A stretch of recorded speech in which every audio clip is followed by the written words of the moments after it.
What's up, everybody? Welcome back to the Pack a Day podcast. I'm your host, Andy Herman. You can follow me on Twitter at Andy Herman NFL. You can, of course, follow my guest on Twitter at Perri_Goldstein. She's the absolute best. You can find her on Packs What She Said, of course, the Pack a Day podcast as well.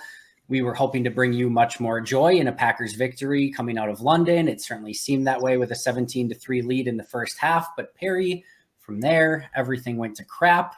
And we're going to talk about it. So let's have fun talking about a really disappointing and frustrating Packers loss at the hands of the Giants. I had the opportunity to vent in my post-game show and rant and rave and give some gut reactions, but I want you just to have the floor to let out whatever frustrations that you would like to get out, any takeaways, any good vibes if you have, wherever you want to go with this, the floor is yours. Oh boy, thank you so much. I also apologize for everyone. I have no voice, so we're going to do our best today. I'm just really infuriated with this team because this team has all the pieces to be great and they're not doing it properly. And I feel like it's a problem. I'm sure that there are things that are happening on the field that we as fans sitting on our couch don't know and don't understand. I think there's a very clear blueprint to win based on the personnel of this team on both sides of the ball, and they're not doing it and they're not executing it. To me, it's malpractice at this point to not give the ball to your running backs in high leverage situations. And there's this whole discussion today on Twitter now about the box, stacking the box. I don't care. You want to get your playmakers, your best playmakers, the ball. And Aaron Jones and AJ Dillon are proving they're going to get you yards no matter who the hell is in the box. So just give it to your best playmakers. And then on defense, I don't know. I just think this zone scheme doesn't work for these guys. I think these corners are man corners. And sure, the front looked great. And sure, they were getting good pressure, but there were 3 sacks negated because of, honestly, really ticky-tacky penalties. And they're just not playing. Neither of the schemes are playing to the strengths of their players right now. And I don't know if you can blame the players. I don't know. I feel like the blame has to be on the coaches at this point. Sure, players can execute better, right? There were a couple of balls that maybe the wide receiver should have caught. Maybe the DBs need to just go make plays on the ball. But something about what each side is calling is just not working for any of these players. Yeah, definitely. I agree with all of that. There's so many different directions that we could go. One of the things that I've been struggling with a little bit is the idea of what's the Packers' identity at this point? And you kind of mentioned they have to have a blueprint for success, right? And it seems that okay special teams, really good defense, ball control offense, feed Aaron Jones and AJ Dillon. It feels and seems like that has to be the blueprint, the obvious blueprint. And it doesn't feel like they're following that and playing to their strengths, as you so eloquently put. What I've been struggling with is all right, is it that they aren't living up to that blueprint? Are they not playing the right way? Do they not have an identity? What's the crux of the issue here? And I think as I've marinated on this a little bit more, Green Bay, both Matt LaFleur and Joe Barry have very distinct identities, in my opinion. I'll start with Joe Barry. This is a very common identity. This is the cover, 2 safety deep mentality that came from Vic Fangio's system, that came from the Rams system, where Joe Barry came from, Brandon Staley, etc., where they want to keep 2 safeties high. They want to keep a shell in an umbrella over the offense. No big explosive plays. They want to keep everything in front of them, play sound red zone defense, and they think that they have the ability to win up front more often than not, cause some turnovers that way, play sound in coverage, and hold in the red zone. And they think, ultimately, if we do that, we can limit you to somewhere around 20 points, maybe less on a good day. Maybe we can get some turnovers as well. And we're going to play the numbers throughout the course of a season that is going to give us the best opportunity for success. And then offensively, Matt LaFleur is very much he wants to try to exploit whatever the defense is giving him. So if it's an 8-man box, he wants to take advantage of the numbers on the outside, 1 safety deep. We got to get some explosives in there and find what it is that they're giving you and go attack that and take that. I think those are the 2, if we've learned anything from Joe Barry and Matt LaFleur through the course of their time in Green Bay, to me, those are the biggest thing we learned. Matt LaFleur loves taking mismatches, finding them, and trying to exploit them, and whatever the defense is giving them, trying to take that and exploit it. Joe Barry wants to play that sort of bend but don't break defense. Make sure you're playing sound red zone defense, not giving up explosive plays. And that is what they have decided up until this point is their formula for success. And overall, as an overarching base philosophy, I don't hate either of those things. I understand both of those things. But I think what's been a failure, specifically go back defensively against Bailey Zappi a week ago, who actually played pretty well and won a nice game against Detroit, by the way, but going against Bailey Zappi a week ago and Brian Hoyer and the Patriots, and now Daniel Jones and the Giants this week, is that every game is a little bit different, and you can't just have that as your philosophy and not alter it at any given moment when you need to. And when you have a team like the Giants, where it's Daniel Jones on a bum leg, like hurt leg that he's not as mobile as he usually is, Saquon Barkley, who also goes out for a portion of the game, no wide receivers of note on the outside that should scare you at least, no tight end that should scare you, an offensive line that's fine, but mostly meh. This is an opportunity for you to say, you know what? We can be better than bend but don't break. We can actually dictate and force teams to do what we want them to do and get some sacks and takeaways and help out our offense in the process. That's what we can do in this game. And offensively, you also have the ability to say, you know what? It's an 8-man box, but Aaron Jones and A.J. Dillon are running extremely well, and I think I would like to keep getting them the football. Because guess what? Was there ever a moment where, like, as a Packer fan, you're like, okay, we've got an 8-man box out there. Don't have to worry about Saquon Barkley anymore. Like, things are good. We've got an 8-man box. Saquon Barkley, well, we don't even have to worry about him anymore. It's not a concern. We've got an 8-man box. They can't run now. Like, of course not. Adrian Peterson has run through our 8-man boxes for years on defense. Saquon Barkley had like probably his 40-yard gain against an 8-man box in this game. You can get explosives. And by the way, if you get out of said 8-man box, a lot of times that plays come in the running game. So I didn't mean to go on a rant that long. I wanted you to be able to continue, but I couldn't get off of that a little bit. So I could not agree more. Like, I tweeted this out earlier and I just said, like, so they have an 8-man box. So what? Your running backs are getting 5 yards per carry. At least try. At least call some run plays and test the box. Because if you're still getting good yardage, which with A.J. Dillon and Aaron Jones you probably will be, then you're back in control and you can do what you need to. I mean, I think like there are just a lot of also self-inflicted wounds. And sure, the Packers didn't turn the ball over this game, but there were some off throws by Rodgers. There were some catches that should have been. There were some really bad penalties. Like, there were definitely moments that need to be cleaned up, but you can't go a whole half with scoring 0 points. I'm sorry. You just cannot, because that's also unfair to your defense to ask them to do that. On the defensive side, there are just moments where I just don't really understand what they're doing, because I thought they actually contained Saquon really well for the most part. Like, he had the big chunk gain. Fine. He's going to do that to you once in a while, but I thought they contained him pretty nicely.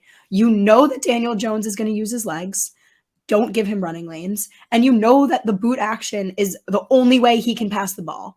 He has one receiver in Darius Slayton, and you're playing like 10 yards off the line of scrimmage. Like, you said it so perfectly. Like, this defense doesn't dictate.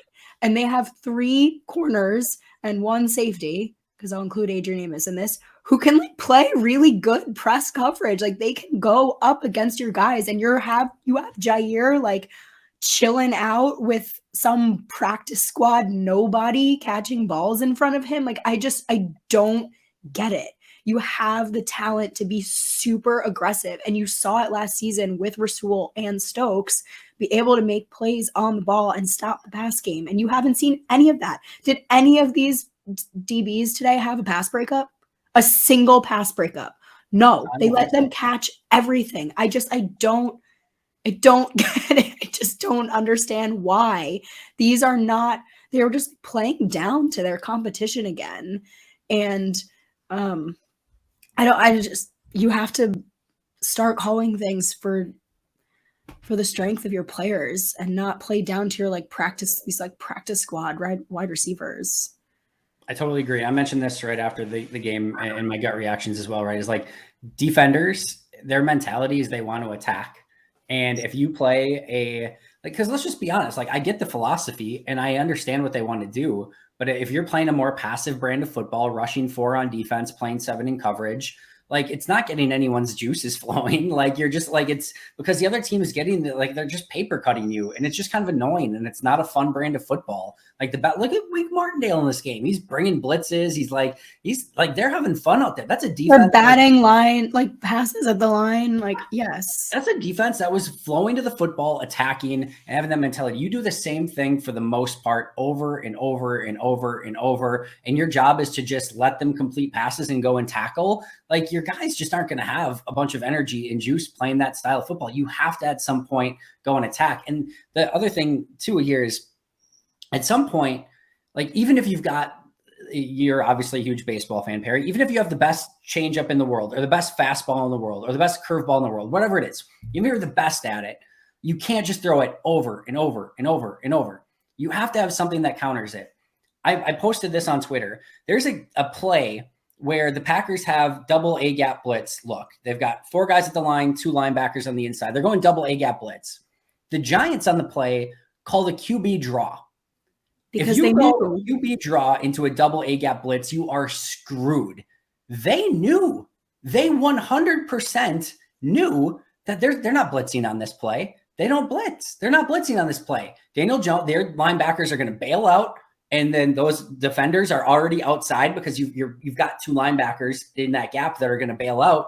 We're going to pretend to pass. Those guys are going outside, and we're going to run right up the middle, and we're going to pick up a first down. They did it 3 times. I think 2 of them worked. I don't think one of them worked that well, but because I think Rashawn made a play. But overall, like they knew that you're not like you have to throw them like something different every once in a while to not get teams like recognizing what you're doing. The same thing happened on the opposite side where the Giants packed the box, 8-man box. Green Bay was in a wide look.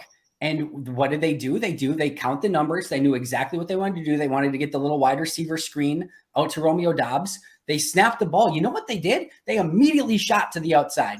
Like things are becoming predictable for the Packers on both offense and defense. And we could, if we wanted to handicap things and be like, really, we could say like, well, it's a short week and you travel to London and they didn't have the same time to game plan and screw that. Like you got to be better. And if anything, like, your players are going to be a little bit, more worn down coming off of like having to fly over and everything like that. This is a heavy lifting game for the coaches. The coaches are the ones that have to bring a little bit more energy, a little bit more juice, do something different. And they just didn't. It was so just disappointing all the way around. I was going to bring up the predictability as well. So I'm glad you did. It just like, I don't know. There's no disguising anything. I feel a little bit better about the offense.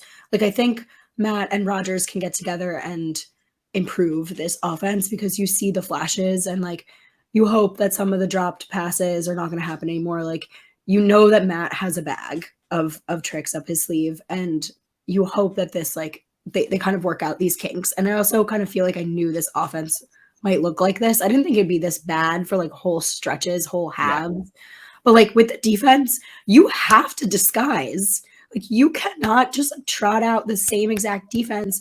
These guys are scouting you every week. They're going to watch the tape. The Jets are going to watch this tape next week.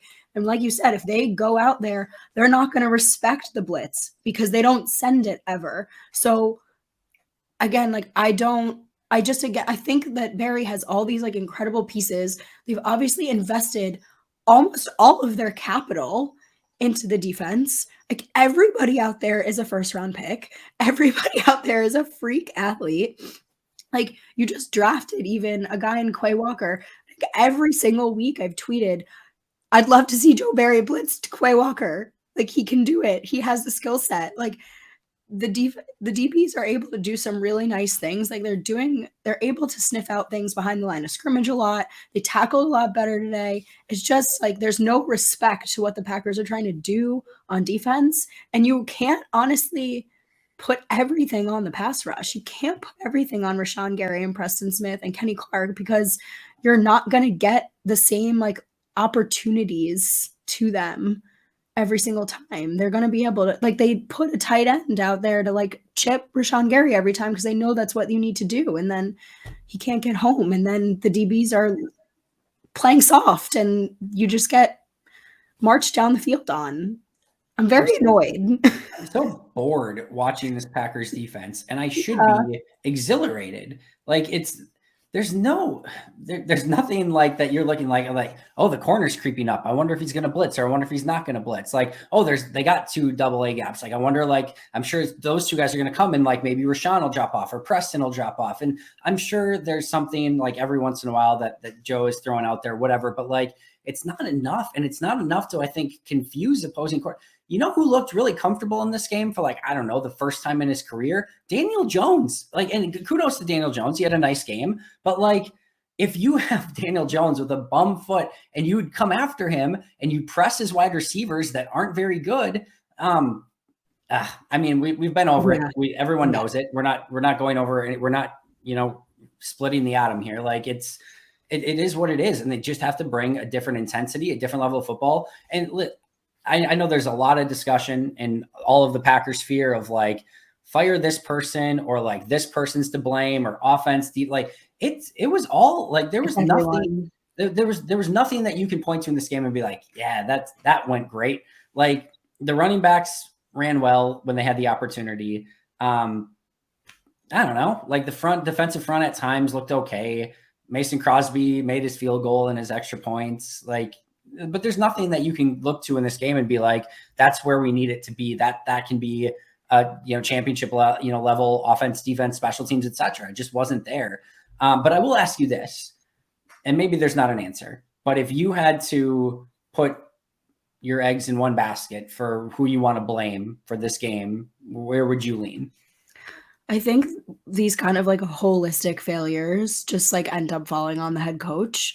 And I don't know if like I really truly blame Matt, to be honest, because it's like you said, there were a lot of things about this. And like the first half offense looked good. I was like feeling great about this team after the first half. I was like, they're clicking, things are working, pass game is going, things are in rhythm, whatever.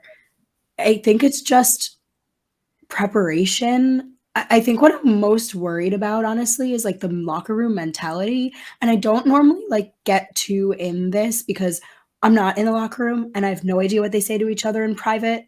But at the same time, like Maggie and I have talked about this a lot on Packs What She Said. And like there isn't like a real like vocal leader on this team. And I think like Matt isn't that guy, and that's okay. But like Hackett was. Like Hackett was that loud, like rah-rah, get everybody fired up kind of guy, like the happy, like let's get our heads back. Like they're missing that. I'm not saying they're missing Nathaniel Hackett. I just mean they're missing that, what he brought to the table. Yeah. And I think like Matt just needs to find a way to like get his guys' heads in the games when shit like this happens. Sorry, I just cursed. And I don't know if he is that guy. And I think he's a phenomenal head coach, and he obviously has tremendous success, and I'm not calling for them to fire him. I think he can turn this team around. It's just they're missing this like oomph, and you kind of hope it would maybe come from the quarterback, but I don't think Rodgers is really like that either, and he never has been. So I just someone's got to do it, and it's got to be a vet or it's got to be a coach, and no one's really doing it. And I don't like where some of the conversations are like post these losses. They get really, really down on themselves. Like this is a very, very good football team. I think Matt just has to find a way to get these guys like mentally prepped better. Yeah, I struggle with it. I don't. It does feel like it's a little bit of everything. I do think they do a horrible job of responding to adversity.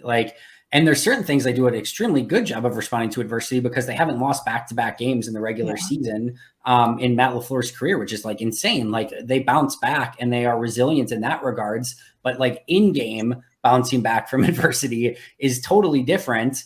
And that has been a real struggle because Giants go down, and we know exactly what happens. The Giants go down and tie the game after a long drive, and then you get the 3-and-out from the offense, and the defense doesn't pick it up, and the Giants go down and score a touchdown, and now all of a sudden the Packers offense has the ball 6 minutes left, and you're down by 7 with 1 drive to go, and they go on a long, plodding drive down the field. Feels like they're going to have an opportunity to score. They don't, and the game's basically over.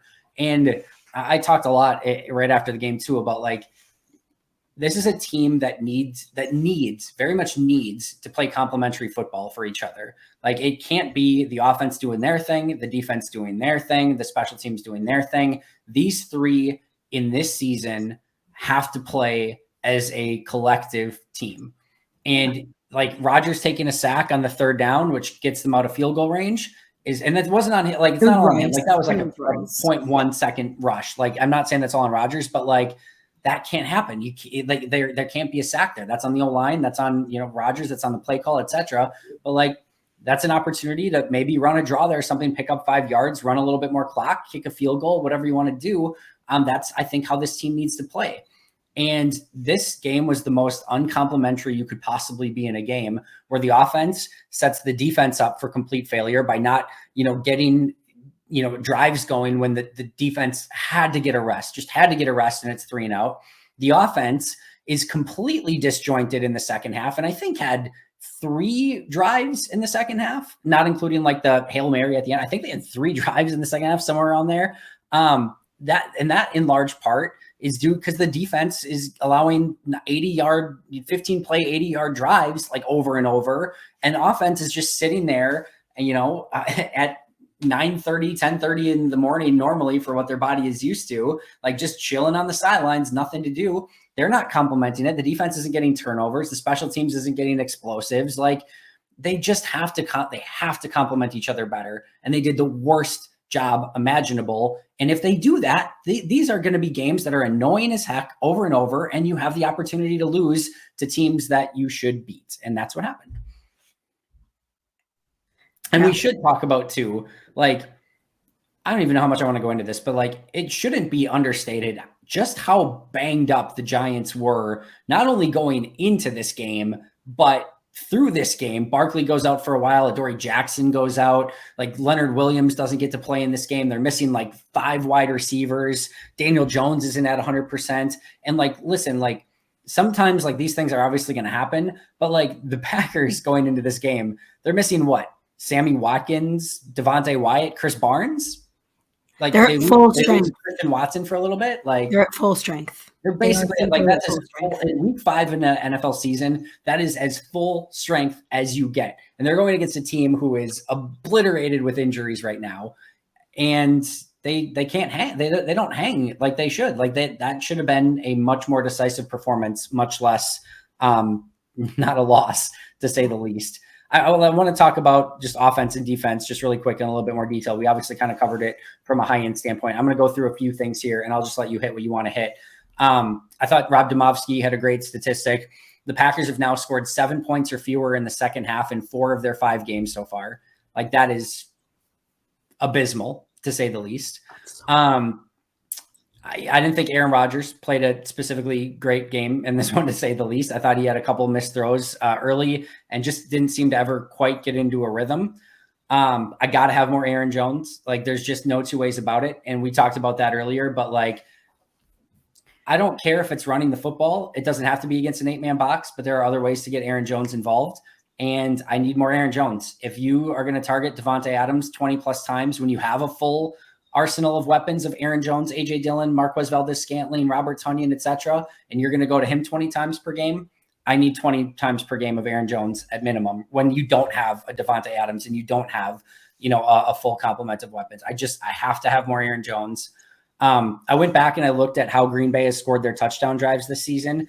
This isn't probably great for podcasting, but 4 runs, 3 passes on the first one, 5 runs, 4 passes, 5 runs, 5 passes, 3 runs, 4 passes, 5 runs, 5 passes, 4 runs, 8 passes. That was the first one that was like actually pass oriented.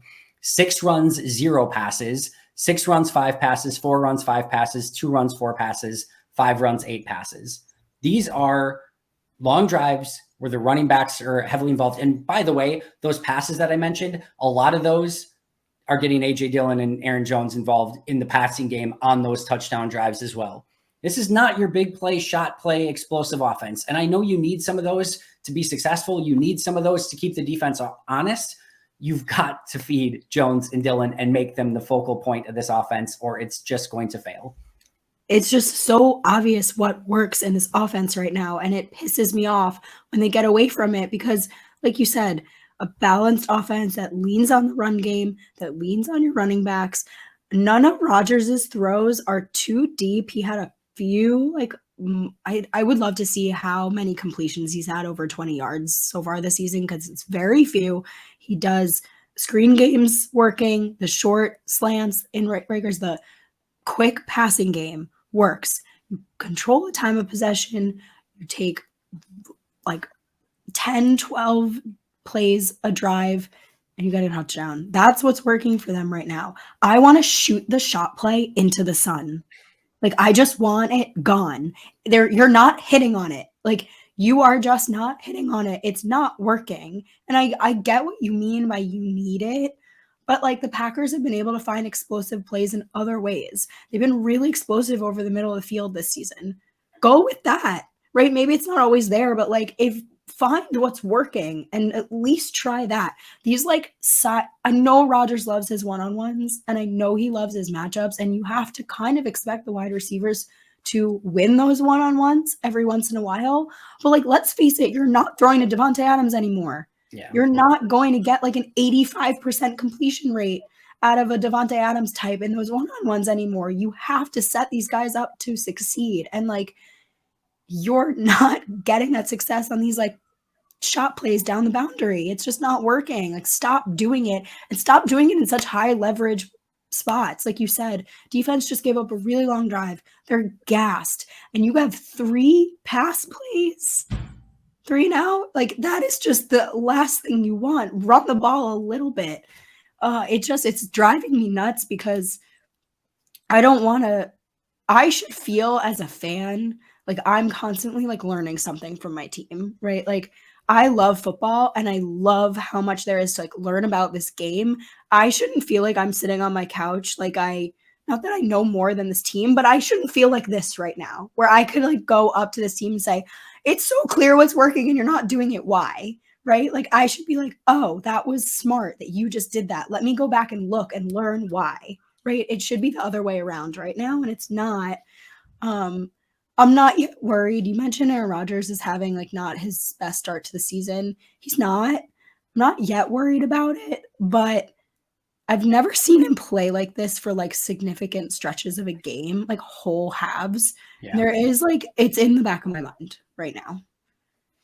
Yeah, I think that's fair. And like, I don't know if anyone else said that like chance to watch. Like, listen, there's some really bad football being played around the league right now, but like, go and watch the Bills offense and Josh Allen. And go obviously and watch a Patrick Mahomes and some of these guys that are playing at the top of their game. That reminds me of 2010, 2011 Aaron Rodgers. And like, listen, I get he's played at a high level these past couple seasons, deserving of MVPs. But there's a different Aaron Rodgers right now than what we saw earlier in his career, obviously. And we just haven't seen even the last couple years level of Aaron Rodgers. This is more 2019, 2017, 2018, last couple of years of McCarthy, and even some early Matt LaFleur era Aaron Rodgers. And it just it's been disjointed. It hasn't looked good. And it's like you said, I'm not concerned. I think he's going to have a fine season. I think he's going to be, a really good quarterback this year. But he and Matt need to do the heavy lifting on offense. And if they don't, like, this offense is going to struggle. Like, they don't have anyone else to like. I know, like, obviously Jones is an easy answer. Dillon is a piece of that as well. But like, you can't base the offense totally, along that. You're going to have to make plays in the passing game, and that's going to be on Matt and Aaron, and it just has to be. Meanwhile, on the defensive side of the ball, I think, I had a lot of people reach out to me because I know myself, Ben Fennell, a couple other people these past couple of weeks, specifically against the Patriots last week, were like, all right, pump the brakes, and like, the defense should be okay. I know they gave up some plays to the Bailey Zappi led Patriots and Tom Brady without wide receivers. And then obviously on the flip side, I'm much more aggressive this week of like, all right, this defense played like crap. And people are saying like, why are you different this week? They didn't play well last week. And it is a totally different game. Like last week, say what you will, the Packers allowed 3 drives all game last game. They got turnovers, they got sacks. They did a lot of different things to actually help that team win the game. They kept the offense on the field, meaning the Packers offense on the field. They got like a bunch of 3 and outs. They actually did a lot of really good things in that game. This game, you can't point to almost anything. They got the 2 3 and outs to start the game, and then it was field goal, touchdown, touchdown. And all of those were like there's 86-yard drive, 91-yard drive, 60-yard drive, 56-yard drive, 45-yard drive. Like these were long, frustrating, ugly defensive drives. So like, and no turnovers, the sacks got negated by penalties, poor tackling. Like this was nothing like the performance, in my opinion, from a week ago. Were there signs? I think that's where I was at with like Tampa and New England, is like there were signs of both, right? If you wanted to look for the signs of like, here's what could go wrong if they don't fix it, those signs were there. There were also signs of like, man, if they can just clean up these 1 or 2 things, holy crap, like this has the ability to be really, really good. And I thought very much, and I'll take the blame on this, I thought we were trending towards this is like 1 or 2 things away from being really good. And today we got the 1 or 2 things away from being really bad. We got those things, the poor tackling, the no turnovers, the no sacks, all of it. And it looked awful. And I did not expect it. I'll be totally transparent, but these are 2 very different performances for that reason. I can't believe that they can't stop a crossing route after 5 weeks. That I don't know. We talked about it. There's way too much talent. The other thing that is super egregious to me in this game is that a lot of times when the defense doesn't play well, it's because the offense doesn't do them any favors, and the defense is playing from behind, and the opposing team can run or pass, and they've got everything at their disposal. The Packers played this game with the lead, up until later in the game, I think fourth quarter, and they had every reason to be able to be a bit more aggressive, do what they wanted to, and they just didn't. And then the last thing I'll say, and I'll let you take over on the defensive side of things, is that TJ Slayton after the game, this is per Ryan Wood, said, the biggest surprise today was how often the Giants called bootlegs with Daniel Jones. If that's true, I did it on my scouting report 2 days ago. Like extreme, like I could not believe against the Bears. I had never seen a team, never, that just went either run or play action bootleg off the run over and over and over and over and over and over and over and over and over again, every play. So if a defensive player that is very much in the rotation did not know that that was a legitimate opportunity or something that was going to happen over and over and over and over, that is complete and utter malpractice. And I don't even know what I want to say about that, because I am infuriated that either A, they weren't like prepared, or like the players are not responding to what the coaches are telling them to and not retaining the information. Something is amiss, because that cannot happen, because it was the easiest. And I mean, like when I put on the offensive tape for the Giants, it screams off the page. So are the players? It's the only thing he can throw out of. Yes. It's literally the only way he can throw the ball. He either runs or he has to roll out. And here's the thing, like, and I even said this as well, like the Bears figured it out in the second half. The Bears, like the first half was brutal. Like Daniel Jones just kept coming around on like naked bootlegs and running the ball and having clear paths and clear like throwing lanes. And the Bears figured it out in the second half. They made the adjustments. And I was like, thank you, Chicago, because like you gave us like the blueprint to like stop exactly what they were doing. Yeah, no, we're not gonna use that. Like it is so frustrating. I don't know. Anything else you want to say about the defense? Like, are you watching tape? Yeah. Like, I'm not even a tape junkie. And like, I know that. Yeah. I don't know. I don't know what to say about this defense. I want to believe they can be great so badly because I see it. I see all the potential. I see the amount of talent they have on that side of the ball. And I can see when they put it together, like they can win games off of this defense. I don't know. I genuinely don't know what the missing link is anymore, because I don't know how much more resources you can pour into this defense. And we've seen them perform really well. So I think, I don't know. I also think football is a really weird game where like 2 or 3 things happen differently, and this game is a completely different game. Like, I think Savage's holding call was really weak, right? Like, that was just a really weak call, and I don't like to blame things on the ref. I'm just saying, like, Sewell having a bunch of penalties, negating, like, big plays like sacks, like, we hope that those things don't repeat themselves, but I just expect more. I just expect a lot more out of this side of the ball. Like, I just really do. They're not I don't even know what to Here's say. the other I thing, don't even though. know what Like, to say about it anymore. I like they're so talented. There's so much talent. There's so much like athleticism, and you can see them flash. Like the Packers might have like a potential defensive player of the year on their front. They have Kenny freaking Clark. They have Jair Alexander, who they just paid, and Eric Stokes, who had a great rookie season, and none of them are playing up to their caliber of defense, and I do not get it. And I know that we're going very long, but I need to ask, what the hell is happening with Darnell Savage? Like, is he just a bad safety? I do not know what to make of him anymore. I mean, I think at this point he is what it like that. It just is like that. He played awful a season ago as a rookie. He was below average at best, and I think we gave him a lot more accident forgiveness because he was a rookie, and we expected him just to kind of keep improving.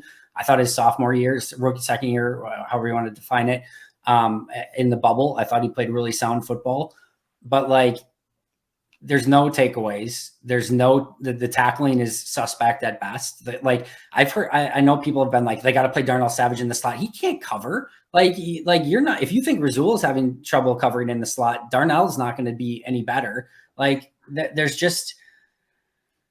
Yeah, I think he is who he is at this point. And I just want to go back. Like you mentioned the 2 plays. Like there's a couple plays here or there that if they go Green Bay's way, if I think it was Xavier McKinney on the play doesn't like hold on, like hug Robert Tonyan down the field for absolutely no reason on a play that was going to be probably another overshot random deep ball that had no opportunity for success.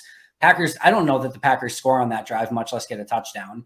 And if Daniel Jones just hits Darius Slayton in stride rather than throwing behind him and Slayton's not looking for the ball, Giants probably get a touchdown instead of a field goal on that drive. Like this is like this close to being like a really big win for the Giants. Like, and again, we could go about it in a variety of different ways, like plays that could have gone the Packers way too. But like there were a few out there that if they go the other way, this actually could have been even more ugly than what it was.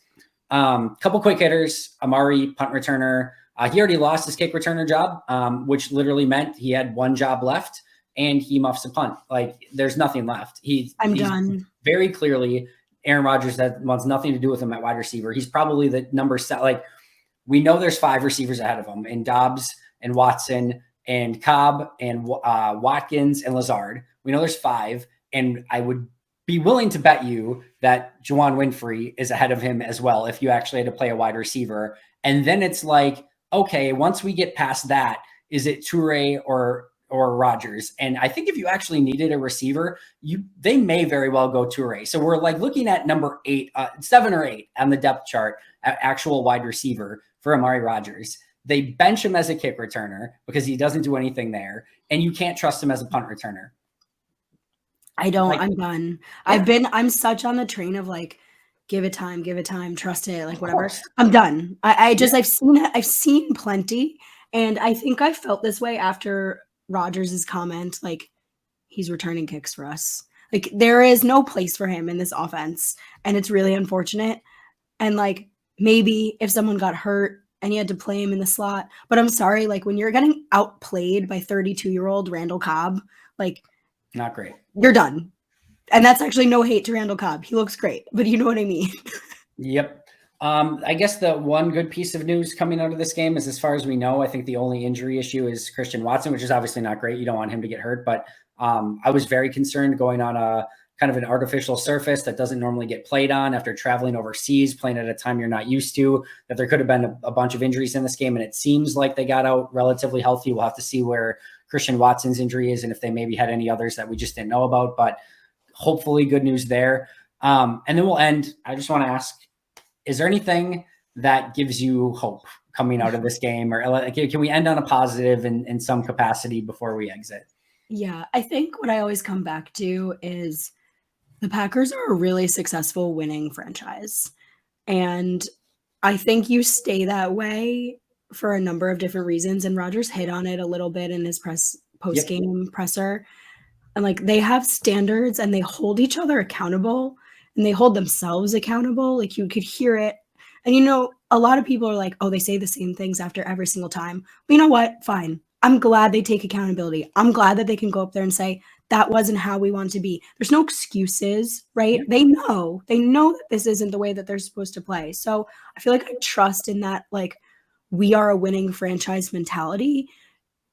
And I see it because I live in New York, right? Which sucks that they lost the Giants. It's gonna be so annoying. But like I see it with the Jets, right? Where the expectation inside that franchise is so different. Like you go into seasons being like, oh, we'd be happy with 6-12. Like that's not who the Packers are. So I don't think one loss is gonna like be any kind of derailment. I think that this is the kind of thing that they can come back to them and say, we are the Green Bay effing Packers and we know how to win. That's how I feel.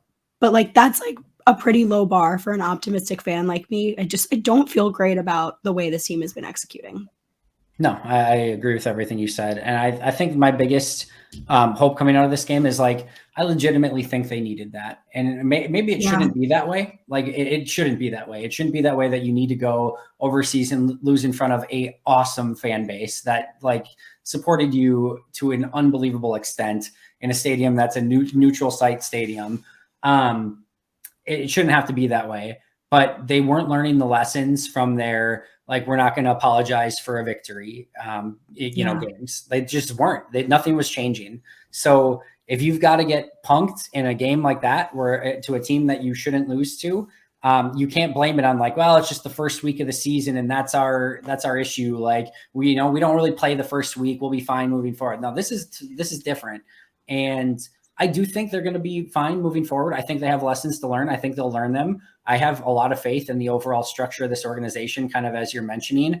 But I do feel like they needed this. And more importantly, they have to learn from it, because if this is the same Joe Barry style defense over and over and over, if this is the same not feeding Aaron Jones, if this is the same, taking shot plays for absolutely no reason when you don't need it, if this is the same, Amari Rodgers returning punts, over, like, you've just got to learn from those mistakes. And it cannot be the 1 week we learned our lesson this week and then we immediately regress back to what we've done that failed in the past after that. Because it feels like after this, like after week 1, when they didn't get Aaron Jones the ball, it was like, oh, we're going to give Aaron Jones the ball a bunch. And guess what? It works. And then it's like, you don't really get him the ball. And then like, you're like, oh, we got to get Aaron Jones the ball. And it works. And then it falls apart again. So like, there just has to be a much better consistency throughout games, throughout the season.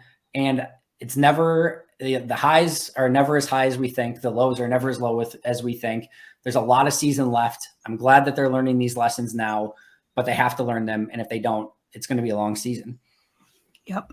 I said the same thing actually after this game. I said, I'm almost glad they lost this and didn't come back to win it, because good.